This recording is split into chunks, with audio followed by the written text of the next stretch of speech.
Alright, good morning folks. It is our 4th outing of our turkey season this year. Once again, it's David and myself out here to chase some redemption birds from last time. So, if you guys watched episode 3, David and I, we are pretty much going to the same exact spot. We're both going in with our bows. So we have some redemption bow birds. So, that's my bow right here. No shotgun for us today. It's pretty much I don't know, right now it's maybe like 320, 325, 330 maybe. I don't know, somewhere around there. But we're hiking in extra early this morning because last time in the last episode, David and I, we left I guess we left early as well, but the hike over there is just so far that when we got over there, it was a little too late already. And we actually didn't get a set up on the ridge we wanted to, so we just stayed back on the road and started calling. That didn't work. And so we're hiking in extra early today. We don't have any birds roosted today, so we're just kind of going in blind.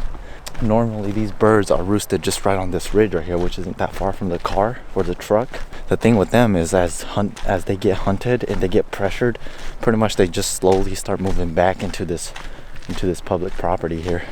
And right now they're pretty far in there, so they've been clearly hunted before this season, and they're pretty smart. So we're gonna throw on our A game and hopefully we can knock them down with an arrow.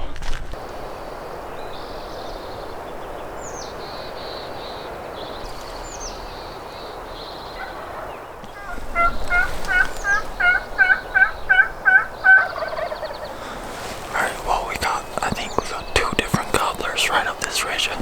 It's super windy, so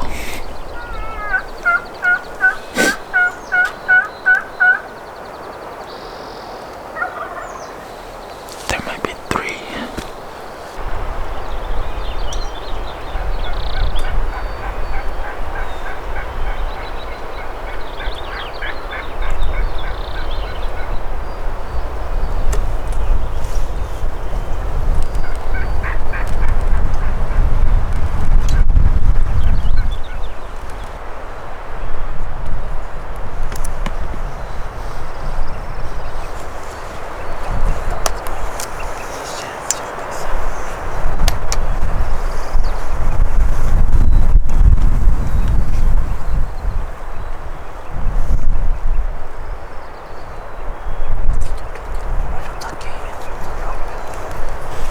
It is so stinking cold.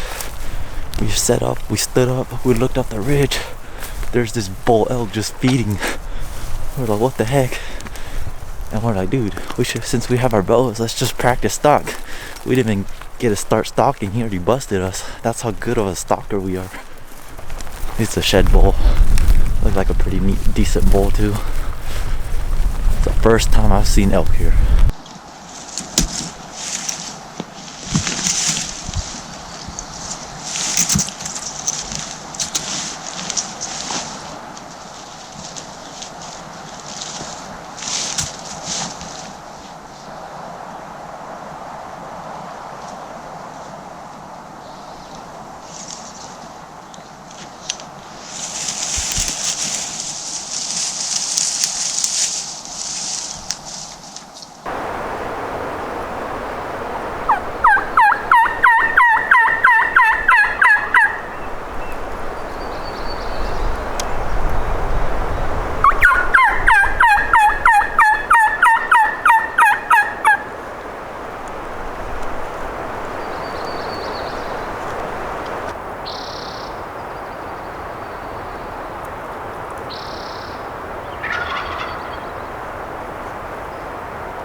Dude, my shoulders are burning.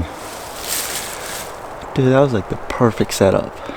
Birds were kind of quiet this morning, so David and I, we worked around, got onto this road, located a gobbler over here. Perfect setup. We had a road. This is a four-wheeler. We're sitting right by a four-wheeler that's going up. There's the main road. Pretty much we let them walk right through the decoys.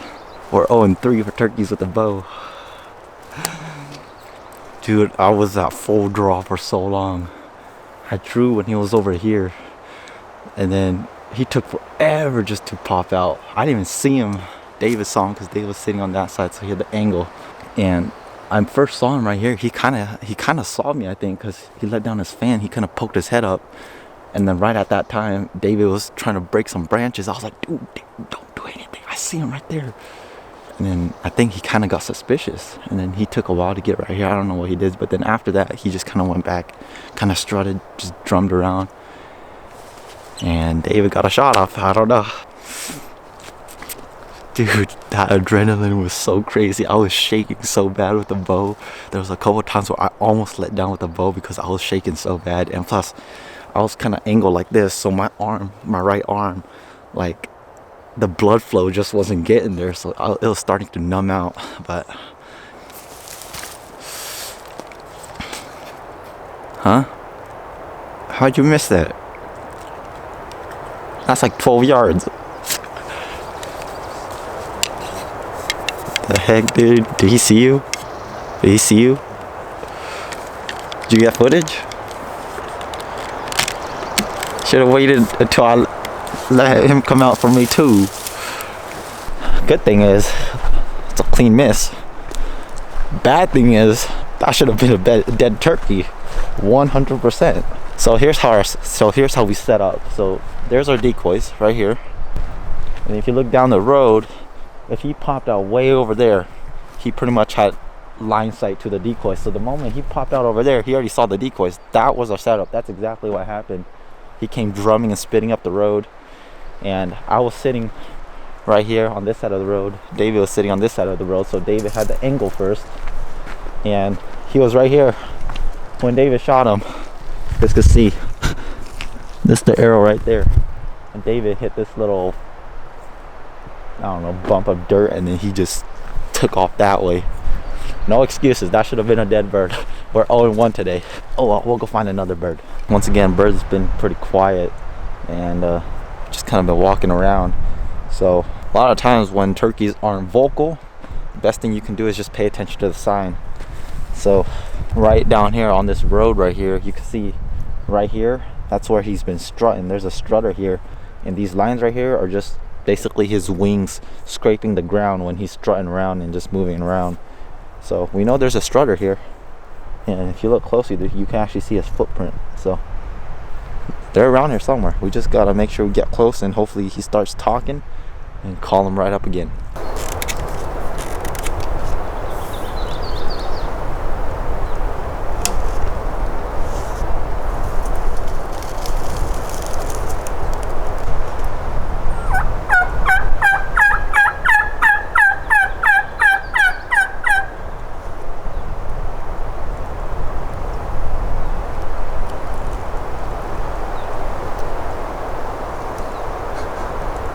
Well, we were working down the ridge, came from this side in. We hen called, we heard a gobble, we thought it was over here. We got over here, we set up. I don't know where it is. I don't know where he is, unless he was over here. The wind is so bad right now, like the wind's swirling everywhere and it's blowing hard. So like the turkey might be gobbling like over here, but you might hear it over there. Vice versa, he might be over here, you might hear him over here. I don't know.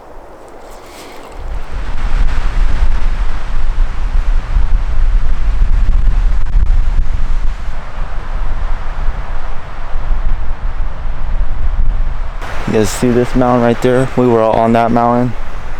Looped all the way to the other side, down to the valley, came up and pretty much made a big circle. Once again, the wind is still blowing pretty hard. We're pretty much out of game plans. It's still early in the day. It's only like 9 o'clock maybe. We just need to get close enough so that we can hear them gobble. because with this wind, even if they're gobbling just over on the other ridge, you might hear them, you might not hear them, just because of the wind. So gotta play the elements today. We're gonna go down here, get to the road, and then we're gonna start working our way back, and hopefully, I don't know, maybe we get lucky on the way there. And so yeah, on this hunt, honestly we should have had a dead bird. Like, there's no excuses for that. We simply just missed. That's all we can say. We just missed. That just came down to us executing our part, in which we failed to do. So, and sometimes that's just the reality of a hunting, and you just gotta accept it and just move on. And so if you guys watched episode 3, David and I, we were pretty much going back into literally the same exact area on this hunt, because on the first setup in episode 3, we had a couple different gobblers. They never really saw anything suspicious. So we thought that since we didn't pressure them on that hunt, we could go back in there and hopefully, you know, call them in this time. The difference with this hunt and the last episode is this time we don't know where the birds are roosted. So we just went in blind. And so we went and just set up on the ridge. And so we just anticipated that they would go back and roost in the same trees that they were. Unfortunately, that's not where they roosted. They roosted way up the ridge. And long story short, they never came in. After that, we stood up. We were about to leave. We looked up the ridge. Well, there's just this bull elk feeding right out in the open, you know. And so it was pretty cool sight. I've never seen elk here before. A few people I know have seen elk here, but for me personally, this was the first elk I've seen in this spot, which is pretty cool, especially since it's a bull too. After that, we went up the ridge. We tried to chase that flock, and then they just went silent. We had no idea where they went. The thing about hunting on a windy day is super hard to hear gobbles. Even if the turkey is only like 150 yards maybe away from you, if the wind's blowing hard, just like how this day was, chances of you hearing that bird are pretty much slim to none. Like, when it's windy like this, you really gotta be close to the birds in order to hear them gobble. I don't think that it's necessarily the idea that the turkeys weren't gobbling. I think they were gobbling. It's just that David and myself, we just couldn't hear them. Finally, we were able to locate a gobbler. We were able to actually pinpoint where he was. So we knew he was on the road. And so here's the map. And so we were like, dude, this is like the perfect setup. We knew he was on the main road. Since we're bow hunting, the setup at this road was going to be perfect. So if you look down the road, you could probably see about, I don't know, 80, 90, maybe even 100 yards down the road. The plan was that we put our decoy there, and so the moment he popped out, he would have visuals on the decoys. Well, long story short, that's exactly what happened. He came drumming and spinning up the road. He came all the way in. I was sitting on the left side of the four-wheeler. David was sitting on the right side, so David had the angle before I did. Yeah, 12 yards, turkey was just feeding. He just put his head down. He wasn't strutting. He was just kind of walking with his head down. David flung an arrow and it just missed. Like, it just missed. The turkey just... So yeah, that's pretty much this hunt. Like, super short, and ideally that should have been a dead bird. You know, like 12 yards, hunting with a bow, running gun style. Super windy. Bird had no idea we were there. There's just no words to explain it, you know, so... That's just how it went. And so pretty much after that, we didn't hear any turkeys gobble. But I didn't put this in the video, but because the video was kind of bad and there wasn't really anything to show. But David and I, we hiked another like 2.5 hours just trying to find birds. And so on episode 3, this is where David and myself missed those birds in episode 3. So we went in there and we literally walked up to a strutting tom. We're just walking. The tom is literally strutting and facing us. 40 yards. We walked up. We just saw this redhead with this beautiful fan strutting there. Dave and I, we ducked, and for some reason, I don't know why, I don't know how, but he didn't see us. So Dave and I, we scrambled back, and we actually pulled that bird in. He probably came in to like 50 yards maybe, and he kind of just looked at our decoys, and he just didn't like what he saw. And so he just turned around, and then Dave and I, we walked up after him, and sure enough, when we got over there, that's when we figured out that he had like 6 hens with him, and there was like 3 gobblers, and there was like 3 jakes. So big flock of birds, but that hunt just didn't work out, and we just didn't get good footage. So yeah, that's pretty much this hunt. There's really not much to say other than the fact that we just missed. You know, that's just how it goes sometimes. But we took out the bows just for the heck of it, and so on the next episode, we're not going to be playing around anymore. We're going to go back to shotguns. Yeah, for episode 4, that's going to wrap it up, and so I will see you guys in episode number 5.